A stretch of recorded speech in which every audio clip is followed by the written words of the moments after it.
Hey everyone, welcome to this video. This is a continuation of the previous video where we studied some theory on depreciation, different methods of depreciation, how to calculate depreciation for assets under the three methods. We studied that in the last video. It was a very brief calculation. Now in this video, we're going to solve some exam style questions that actually come in the exam. I'm going to solve it with you so that I can tell you what all details are important in the question, how to go about solving the question. If you've not watched the old videos, I would suggest please go and watch that previous video. It's a continuation of that video. Let's continue. So what are we going to study in this video? We're first going to look at the journal entry. Journal entry forms the basic of any accounting topic. If you know the journal entry, you can relate to that topic. Then we see how that journal entry is posted in the related ledger accounts. We see 5 examples in this video, 2 on straight line method, 2 on written down value method, and 1 on revaluation method.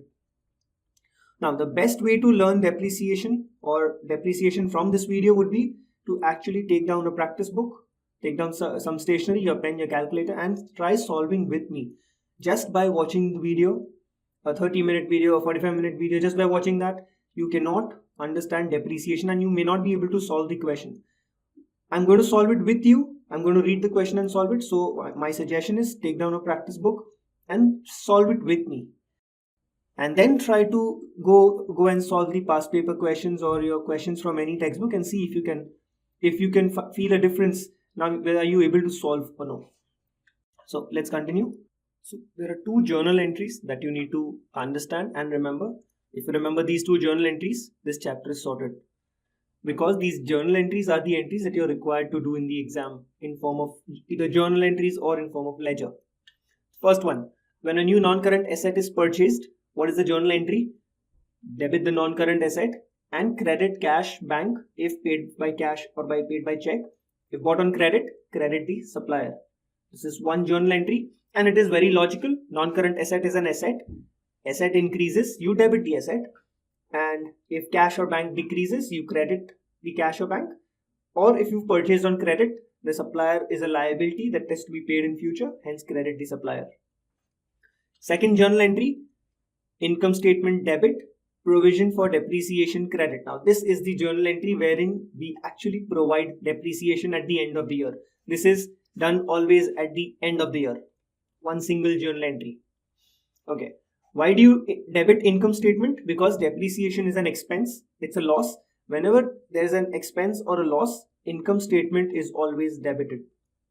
And credit provision for depreciation.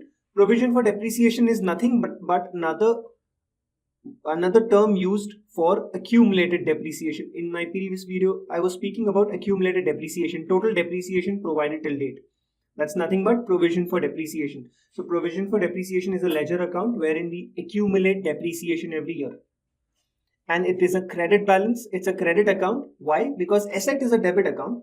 Now provision for depreciation is obviously against the asset. So it will be credit. So if you remember these 2 journal entries, there shouldn't be a problem. Now how these journal entries are posted to ledger account? On the non-current asset debit side, you would write either cash, bank or supplier. When a new non-current asset is purchased, only then, not every year. And every year, when you need to provide depreciation at the end of the year, you will credit the provision for depreciation account as income statement. Okay, let's look at examples. Okay, before going to examples, just revising how do we calculate depreciation under straight line method and written down value method. First formula under straight line was cost minus residual value divided by useful life. And the second formula was rate into rate of depreciation, which will be given in the question, multiplied by the cost of the non-current asset. And under written down value method, rate of depreciation multiplied by the net book value of the asset. Now, how do you calculate net book value? Cost of the asset minus the accumulated depreciation. So here we have a first example. When we have a question like this in exam, I'll tell you what all details are important so that you don't get scared by looking at such a big question. You need to just pick out the relevant details. First important detail for us is always the year ending date. Here the year ends on 31st December. Then some assets are purchased. One motor vehicle is purchased on 1st May for 9,000. Then a second motor vehicle is purchased on 1st October costing 8,000. Okay. Then we need to look out for the method of depreciation that they want to follow. Straight line method. The rate of depreciation that they want to use, 20%, and the policy that they want to follow. If you remember in the previous video, it was telling you there are two types of policies that are possible in question. Either they consider the date of purchase or they ignore the date of purchase. So here it says depreciation to be calculated from the date of purchase till the year ending date only for all new assets that are purchased during the year. So make entries in AK's ledger for the year ended for the 3 years. Okay, before going to the ledger, let's do some calculations so that when you go to the ledger, it becomes simple. So I follow this format, or you could follow any other format. The point is to just have our depreciation amounts ready. So let's write down all the details. Now, cost of motor vehicle 1 was $9,000. It was purchased on 1st May 2020. And the second asset was purchased for $8,000. It was purchased on 1st October 2021. If there are more assets, you could add after this. Now, depreciation for first year, 31st December 2020. This is a straight line method. Rate is 20%. In the first year, we need to calculate depreciation from the date of purchase till the year ending date. If you see, the asset is purchased on 1st May, the motor vehicle 1, and the year ending date is 31st December 2020. This makes it 8 months. Okay, remember this. So what will be a depreciation for year 1? Our cost 9,000 multiplied by rate 20% multiplied by 8 by 12. Why 8 by 12? Because the asset is used for 8 months only in the current year. Okay. So for the first year, a depreciation becomes $1,200. So let's come back to our table. 1,200 for 31st December 2020. Now this net book value on 31st December, we will only use this when we are doing the written down value method. Here it's not required. Now depreciation for the second year, 31st December 2021. That will be cost into rate without this 8 by 12. So 9,000 into 20% gives me 1,800. 9,000 into 20%. Since this is straight line, depreciation remains same every year. The depreciation for the third year will also be 1,800. The net book value rows I'm keeping blank when I'm using straight line method. Coming to motor vehicle 2. Now motor vehicle 2 was purchased on 1st October 21. On 31st December 2020, I did not have the motor vehicle, so no question of providing depreciation. Second year, 31st December 2021, I purchased the motor vehicle, used it for 3 months from 1st October 21 to 31st December 21. So my depreciation for year 1 motor vehicle 2 will be cost 8,000 multiplied by rate 20% multiplied by 3 by 12. So that gives me $400. Net book value dash. Now depreciation from second year onwards, second year, third year and so on will be rate multiplied by cost, 20% of 8,000, which is 1,600. Once we've done the calculations, let's see how to prepare ledger accounts. Our first entry will be for buying the motor vehicle on 1st May 2020. So in my date column, 1st May 2020. Why on the debit side? If you remember, the first journal entry, non-current asset is debited when it is purchased. The question says it was purchased by paying check. So in the details bank, and we've purchased it for $9,000. Now we will not record the second motor vehicle here because it was purchased in the next financial year. So closing our motor vehicle account, 9,000. 31st December 2020, balance carried down 9,000. Let's prepare our depreciation account also simultaneously for both the years. For the same year. So depreciation entry is on the credit side of provision account, always at the end of the year. So 31st December 2020 If you remember, the entry was income statement debit, provision for depreciation credit. So credit side income statement. Now, what will be the total depreciation? 1200 for motor vehicle 1, 0 for motor vehicle 2, total 1200. So I have 1200. I am using abbreviations here like IS or BALCD, not allowed in exam. So when you're doing the question in exam, make sure you write the entire word. So I have balance carried down 1200. Let's go to the second year of motor vehicle account. First, let's bring down the balance on 1st Jan 2021. Balance brought down 9,000. Now we purchased a second motor vehicle in this year on 1st October 2021. Again paid by check. So bank, we purchased it for 8,000. That's it. No other entries in this year. So let's balance it out at the end of the year. 31st December 2021. Balance carried down 17,000.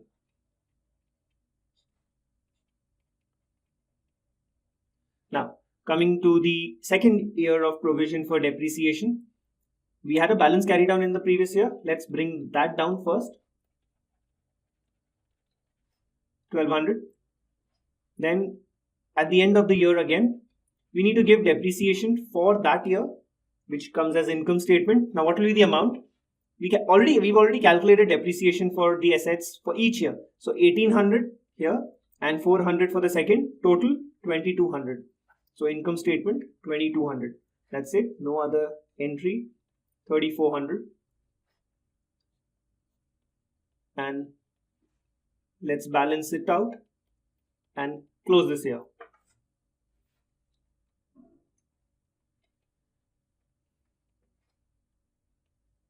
We need to do for the third year also. So coming back to our motor vehicle account, let's bring down the balance first. Balance brought down of 17,000.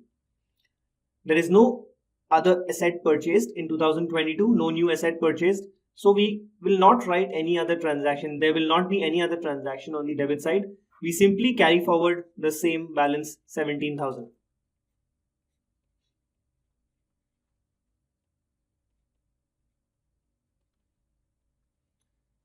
Okay, 17,000. Coming to our provision account, first bring down the last year's balance. Balance brought down 3,400. At the end of the year, we need to give depreciation for 2022, which we have in our table 1,800 plus 1,600, 3,400. So income statement 3,400, 6,800, and balance carried down 6,800. So this is how you account for depreciation and purchase of non-current asset. Okay. So this was first example on straight line method. Let's go to the second example on straight line method. Now one place I want to point out where students make a mistake here. Now they remember that straight line method is a method where the depreciation remains same every year. So this income statement of 1,200 first year, they get it correct. Now what do? Is they copy the same amount every year. That's not right, because there are two factors affecting that income statement amount. First, the first asset that we purchased, that was only depreciated for a part of the year in the first year. And second, there could be new assets purchased every year. So you can't just copy the first year's depreciation every year. Okay. Continuing to the second example. Okay, here Ben has purchased a machinery costing 25,000 on 1st November. So we have a first machine purchase for 25,000 on 1st November 2020, and he purchased another machine on 15th costing 15,000 on 1st August 2021. We have two assets purchased here. He decided to use straight line method. Depreciation rate is given. Now they say that ignoring the date of purchase and providing full depreciation in the year of purchase, meaning what? It doesn't matter when did you purchase the asset during the year, you still need to give the depreciation for the whole year without doing any calculations per month for the time period. So let's again first prepare our format where we will calculate depreciation for all the relevant years. Here they've asked for 2 years, 2021 and 2022. Cost and date of purchase, the machinery one was purchased for 25,000 on 1st November 2020 and machinery 2 was purchased for 15,000 on 1st August 2021. Now machinery 1, depreciation for the year 31st March 2021 would be rate into cost. I am not going to do this T by 12 here. Okay, so rate is 30%, cost is 25,000. If I multiply 25,000 into 30%, I will get 7,500. Since this is straight line, the depreciation remains same every year. Machinery 2, we purchased it on 1st August 2021. Obviously, we did not hold this asset for the year ending 31st March 2021, so no depreciation. For the second year, again rate into cost. Cost of this asset is 15,000. Multiplied by rate 30%, we get 4,500.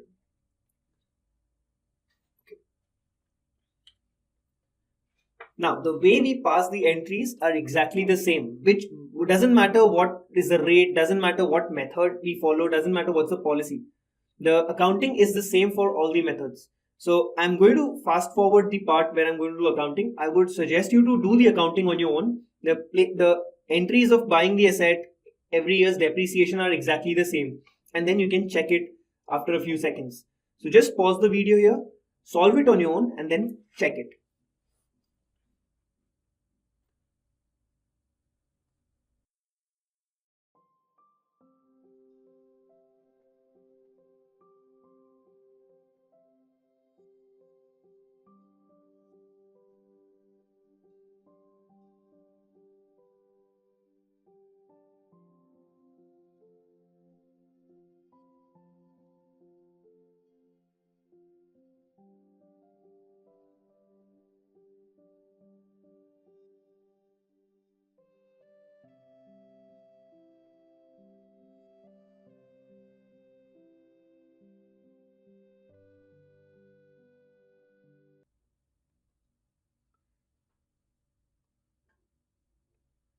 So let's continue with the third example, which is on written down value method.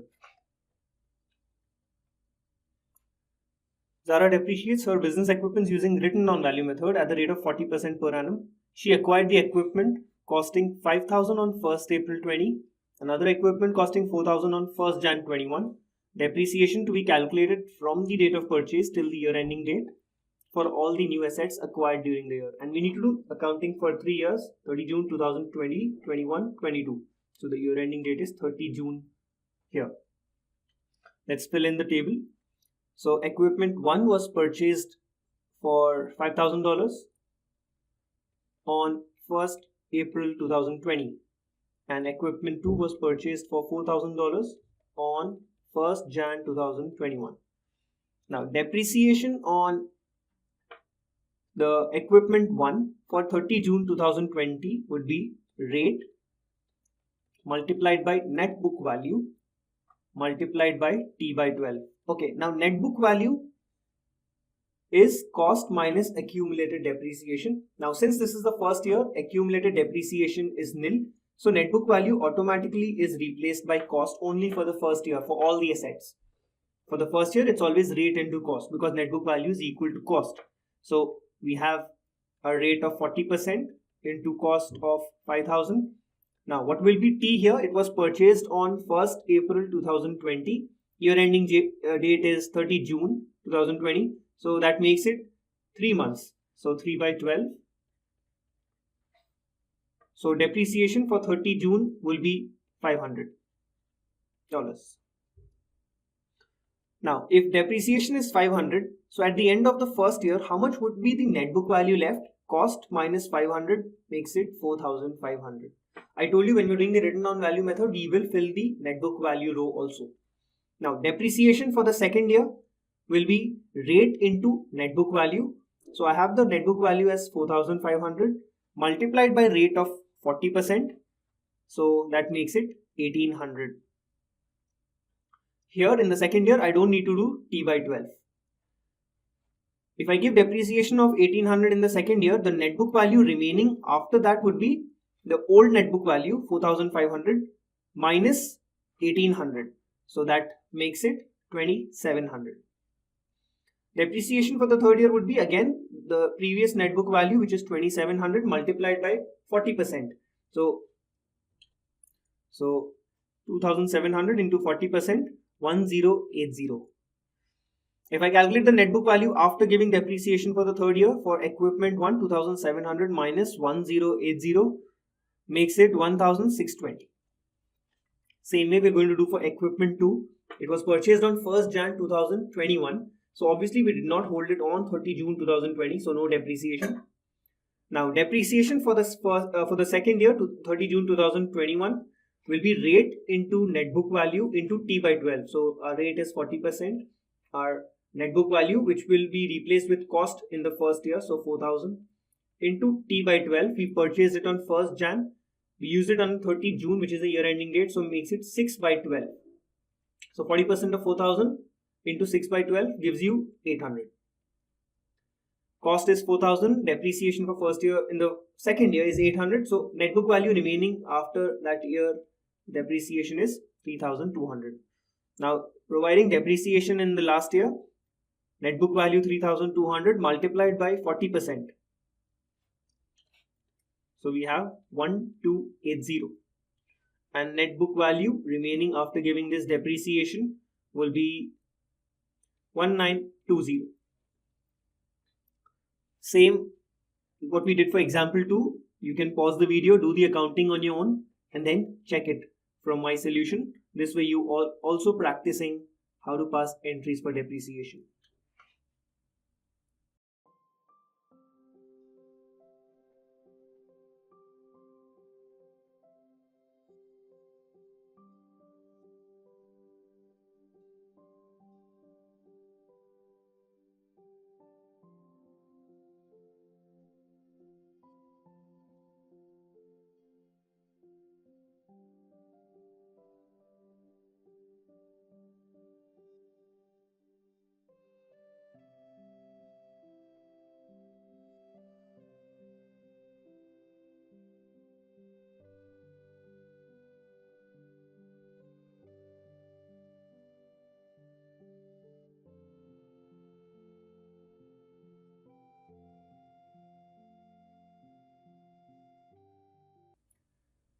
I hope now you're much comfortable with depreciation if you had doubts earlier. Let's go to the fourth example on return on value method. Here we have Alex has acquired a new milling machine costing $9,000, paid $1,000 for carriage to transport it to his factory. If you remember the chapter on capital expenditure, total capital expenditure includes all the expenditure on buying the asset and getting it to the place of use. So here a total cost of machine would be 9,000 and 1,000, total 10,000. Date of purchase was 1st March 2020. He acquired a second machine costing 12,000 on 15th May 2021. He depreciates machine using written on value method.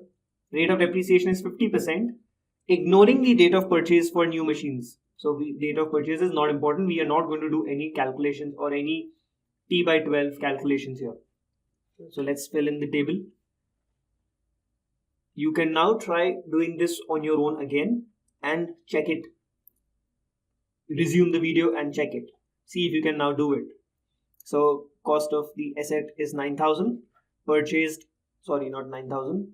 Total capital expenditure was 10,000. 9,000 plus 1,000, 10,000, and was purchased on 1st March 2020. The second asset was purchased for 12,000 on 15th May 2021.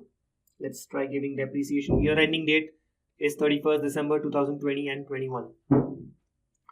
Okay, so we have so depreciation for 31st December 2020 would be rate into net book value. First year net book value is nothing but same as cost.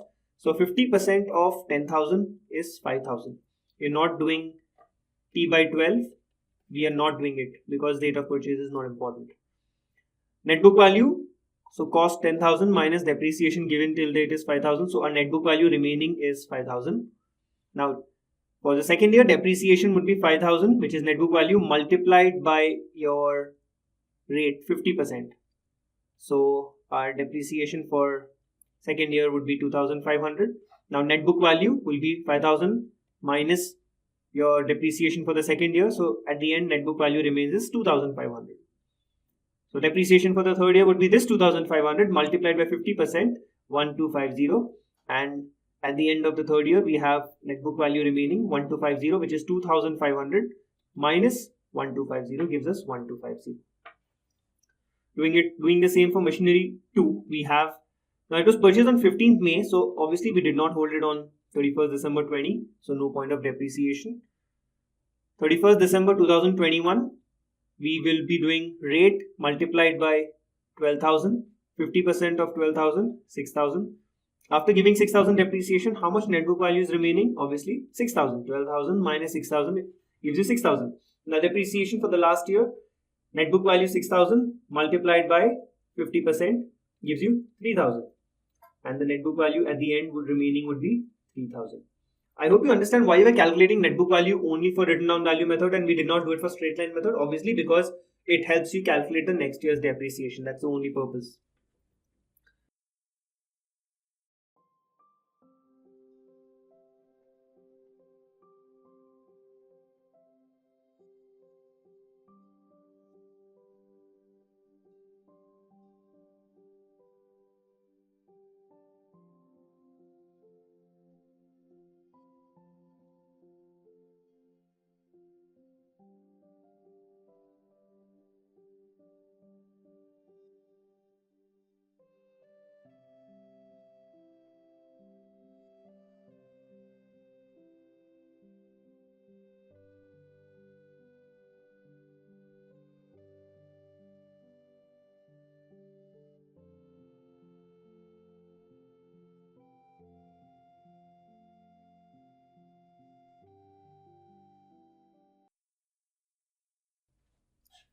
So here we complete our fourth example. Let's look at one last final example on revaluation method. Okay, before that, we need to also understand how do we present our depreciation parts in the income statement and balance sheet. So here we are doing, for the example 4 that we just solved, we'll just do it for 1 year. How do we present it in the income statement and the balance sheet for 31st December 2020? Now going back to our question here, see 31st December 2022, it is very clear that our income statement charge or depreciation expense for the year was 4250. Okay, so this will be presented in the income statement of 31st December 2020. So our depreciation on machinery would be 4250. And for balance sheet, we need to look at the balances in the machinery account and the provision for depreciation account.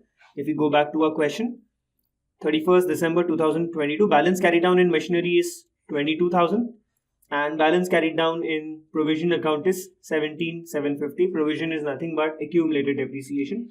So in our balance sheet, we would present our cost as 22,000 and accumulated depreciation as 17,750 and the difference 4250 will be the net book value. This is how you present all the assets in the balance sheet. Okay, going to the revaluation method. Now revaluation method, if you've seen the previous video, it is quite different from the straight line and written down value method. So let's see. Now Roma uses loose tools in her repair shop, automobile repair shop. Her year ends on 31st October. On 1st November 2020, she had loose tools worth of 4,500, which is the opening balance of loose tools, 4,500. During the year, she purchased loose tools costing 18,000. So during the year, she purchased fresh tools or fresh assets worth 18,000. Now on 31st October 2021, she had loose tools valued at 6,700 in her shop. Okay. So prepare loose tools account for the year ended 31st October 2021. Her closing balance is 6,700. See, if they tell you to directly calculate the depreciation on loose tools, it is very simple. I gave you the formula last time. Opening balance plus assets purchased during the year minus the closing balance. So 4,500 plus 18,000 minus 6,700. So I get 15,800. But what if they tell you in the exam to make the loose tools account? So let's quickly have a look at the account also. Here we have a loose tools account. So on 1st November 2020, we had opening balance. So we can write here balance brought down as 4,500. During the year, we purchased loose tools worth 18,000. So we can write here as on the debit side as paid by check. So bank 18,000. Now at the end of the year, it was seen that the loose tools worth 6,700 were remaining.